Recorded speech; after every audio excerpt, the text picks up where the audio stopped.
Hello people, and welcome to my next go-kart video. Before we go to this one, I would like to apologize for missing out the last DWA race. The reason for that is just, it was a perfect race, but I forgot to start recording, so I can only tell you in just a few sentences how the race went, and though there is no footage to prove, so it was a very interesting race because this was the first time with new engines. I qualified 9th, and this was pretty much the best position I could get, because just in front of us there were mainly pro drivers, and I lost some places at the start as usual, but I get back to 9th, pushed all the way through to maybe to gain one more place just in case, but it never occurred, so I finished 9th, and I was pretty exhausted afterwards. So it was a cool one. Such a shame that I forgot to start recording, because I showed very good performance, and looking forward for the next one. But now let's talk about this one, what we're currently watching. We are here in Rastede, just a few kilometers away from home, and this is just basically a fun event from the company I'm working for. Just various colleagues from lot of different departments, and this is basically the race. Beforehand we had 10 minutes of qualifying, a track I've never been driven on, so we're here right in front of the start, just a rolling one. Now the lights got off, so the race is free.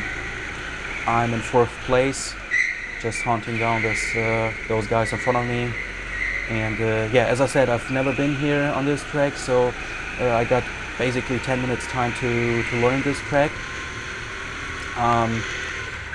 And I qualified 4th in that session, I think just a second behind the fastest guy.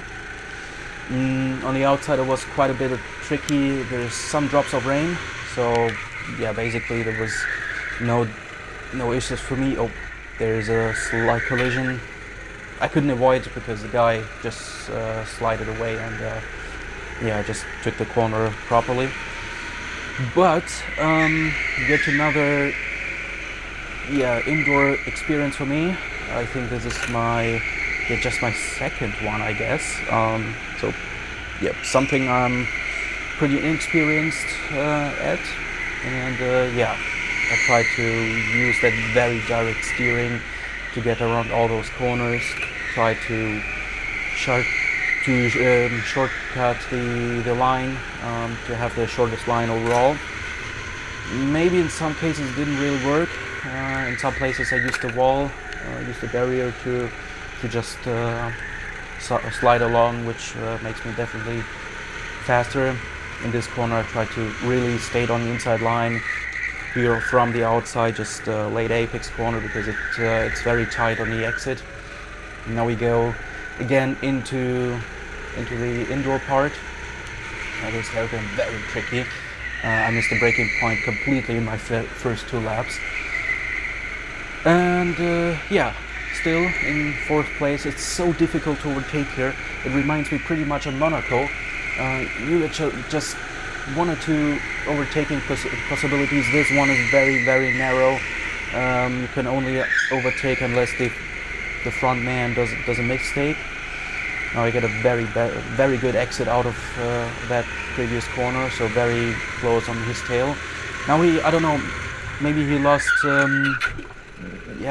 his view over the track where he is, and maybe he just realized that he went in too fast. That's why he slammed on the brakes, but it was his mistake at the end of the day. So for me again, no chance to react, because I was so close to him, and if he crashes into the wall, I can only react, but I'll take the position. It was his mistake, so alright, I'm on 3rd place.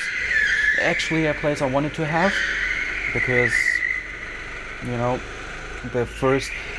We had 2 races. Those were divided in overall. We were 32 drivers, and now we get yeah, yellow flag, yellow lights, so reduce speed to everyone. And now the first 3 drivers are very close to each other. So the guy in front of me close up to the leader, I close up to him, even though we shouldn't have done it, because we should have yeah, reduced our speed way earlier than we did. But nevertheless, it's good for everyone to see the top 3 drivers sorting it out on the track. But no, we were 32 drivers in overall, and in the qualifying, the grid was divided in 2 groups. The first 10, this is the race we watch now. So the fastest 10 drivers from the overall ranking, and the other part was kind of the second week, actually the slowest guys sorting it out on the track.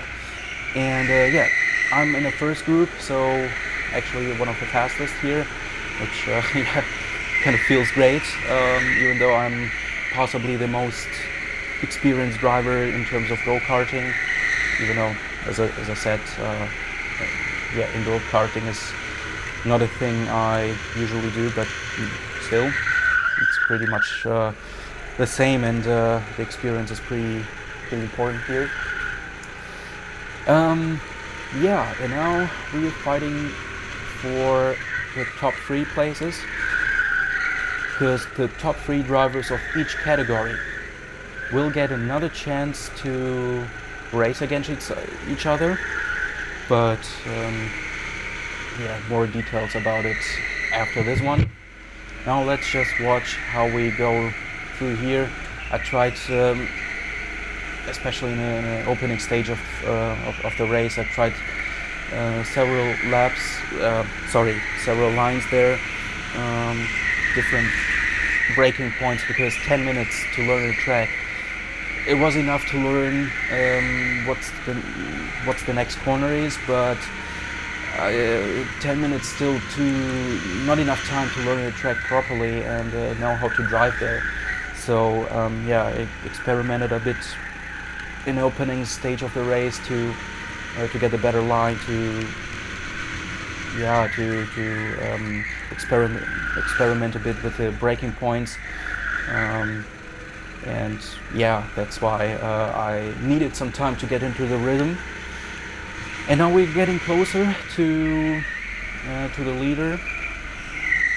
I was speculating on, we all work in the office, so we're not the most sportive guys, so I kind of speculated towards the race that those 2 guys in front of me will fit, their fatigue level will be pretty high, and that I can get a chance to get them, because especially after the last race in Bussum, which I didn't record it, damn it. With the new engines, it was so much. Oh, I got attacked. All right.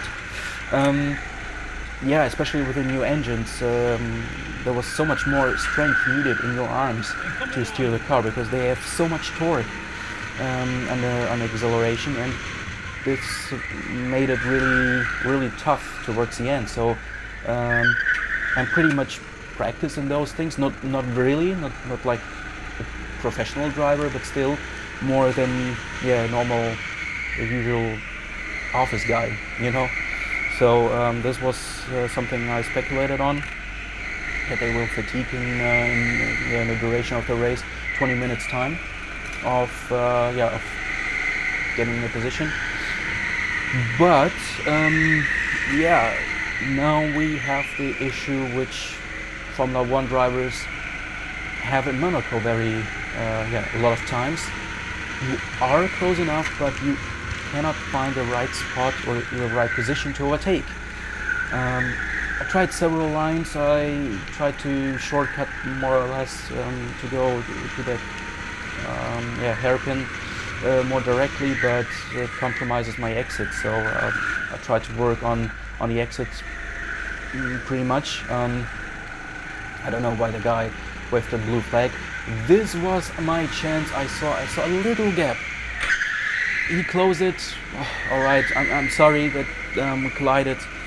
Um, yeah, I spun him around a bit. It wasn't really intentional, but I saw a chance. I think it was the only time I was so close to him, and I wanted to just give it a shot, and didn't work out too bad. But yeah, the result was that we lost the distance to the front man.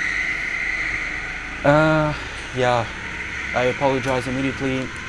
Really, I'm sorry. Didn't want to kick him away from the corner, but yeah, he's still in front of me. No offense taken from both sides, so we head on with it, which makes me even more eager to get him. On the right side, you see all the different guys from our company who already had their race from the second category. And afterwards they told us that they really enjoyed the top 3 fight, so close, so interesting, so exciting, and yeah, that they really hoped that we would prove some more action. But yeah, from my side I can say I tried all I could to give it to him, especially thinking about myself in first place, because giving action to them means that yeah, I'm giving the guy in front of me a good run for his time. Yeah, so I really enjoyed the race. Now we still continue, as I said, here again, a different line, just going wider into it, trying to prepare the car for the next hairpin. Yeah, still have no really big idea how to drive on indoor karting. Possibly I should do it quite more often to learn it. But you know, some things I learned here. Yeah, but now I'm again quite a bit of closer. This corner is pretty crucial, and I think I find a good way through it.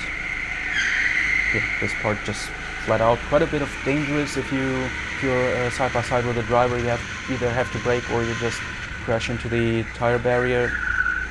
I understand why they did that for the quick zigzagging, but might be a bit dangerous for a driver who didn't see that. I almost crashed into it in my first lap, so yeah, I wasn't really excited about that one. Now again, I'm very close to the car number 7.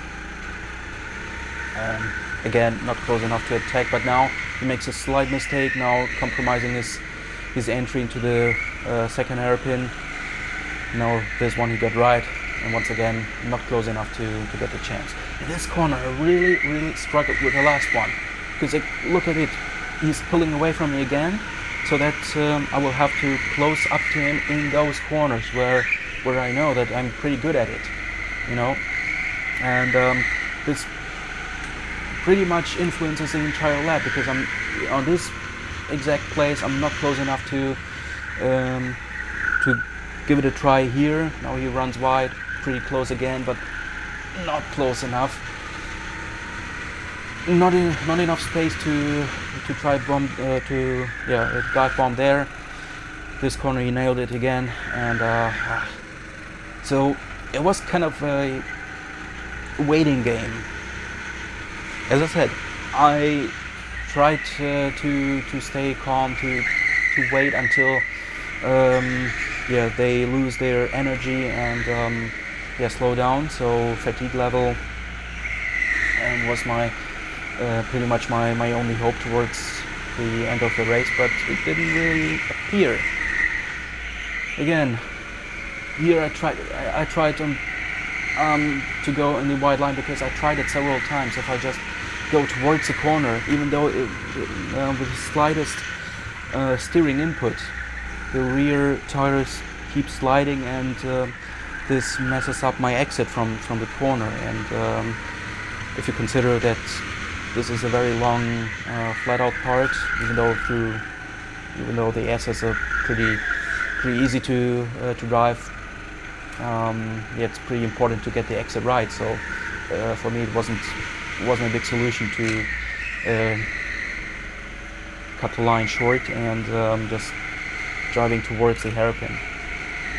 Now again, this little view gave me some hope that fatigue isn't a factor which now appears, because we're getting closer to the leader again. I kept trying. At the same time, we had no rain anymore, so the drops were gone. And the tarmac is pretty grippy, even though I supposed it was dirty and dusty. But no, it was pretty good to drive on. Yeah, just keep pushing, and stay calm, stay put. Especially on this occasion, they got really close, so I get some hope that the guy in the car number 7 gives it a try and starts to move, which might end up in a collision. But I know that guy. He's just sitting next to me in the office, so I know him pretty well, and I know he's an intelligent guy in the office and apparently on a racetrack, because I'm sure he was knowing that he's on second place, so there's no need to risk everything and take the risk to lose your third and maybe fourth place. At that stage, I had no overall overview, I would say, or I wanted to say, now this was my best chance, trying from the outside line, right in front of the people, I think, who really enjoyed it. I don't know why blue flag again. I think the guy thought he's just a lapping guy, but he apparently is not, because he's fighting for the win at the end of the day. But yeah, I saw that mistake. I did my normal line and just tried to keep it flat out and maybe going around the outside. But as I said, he's an intelligent guy, so I knew that he's not gonna risk everything just to gain one place to win this race, and taking the risk to lose everything. Too bad, but I really hoped for that matter. And again, better exit here, because here I could see that my line is definitely the better one, with a better exit and with a better speed to exit. Yeah, again blue flag, because as I said, he possibly thought that he's a lapping guy. Yeah. Now again, so close. I'm not sure whether I touched him or not, or maybe he just outbroke himself. I can tell it from that point in the hairpin. Yeah. Again, I kept trying. Another colleague just after the race just came up to me and asked me,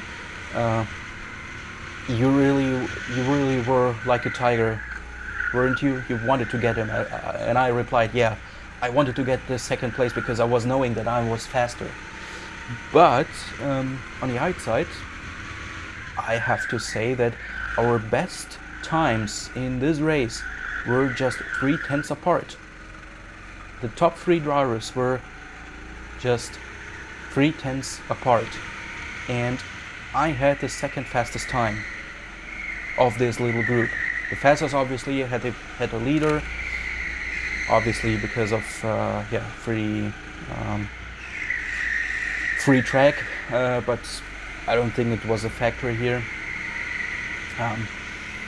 Yeah, I think this is the last lap. I screwed up the second last corner. I really tried to get it flat out, but it ended up with a bigger gap. And then I think we're just about, yeah, exactly, the driver in the yellow helmet is right about to get lapped. So another point of hope was that they will tangle up in lapping. Yeah, the leader got through. But now the time was over, so yeah. On the other side, I thought, well, too bad you screwed up that one corner, because now the distance is so much bigger, which reduces your chance to capitalize from lapping. But anyway, it doesn't matter what I did, the time was up, so I finished third, and I qualified myself for the final run, in which we are now. I was explained that this was not a race in a classic trim like it was. It was just a 10-minute session with a target to set the fastest time.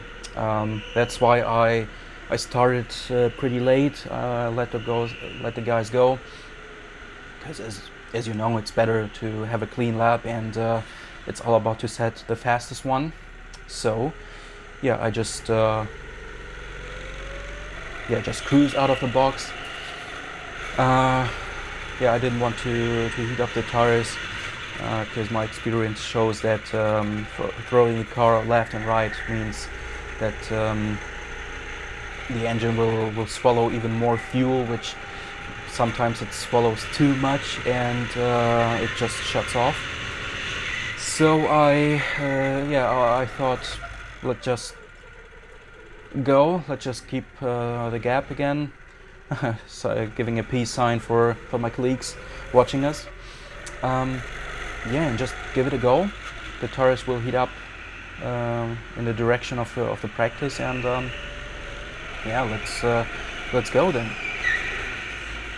So now this hairpin, I get some idea how to get it better, and I think I did it just maybe in a few laps. And now this is my first lap. Already closing up on a guy.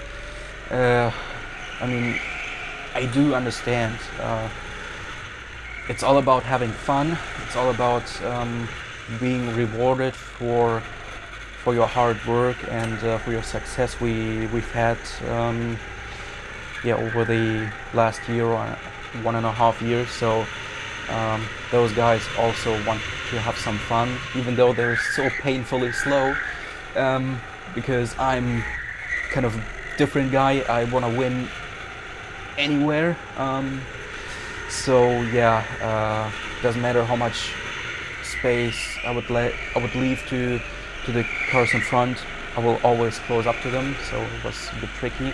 And in this case, I thought, let's go get him. You got plenty of free track in front of you, and just breaking up your lap and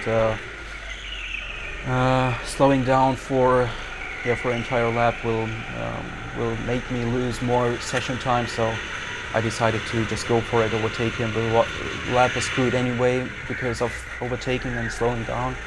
So let's just enjoy what you have now with a free space of track. Yep, again here, different line. Didn't work really out, but I got an idea to do it differently, and I thought might be helpful to improve your time.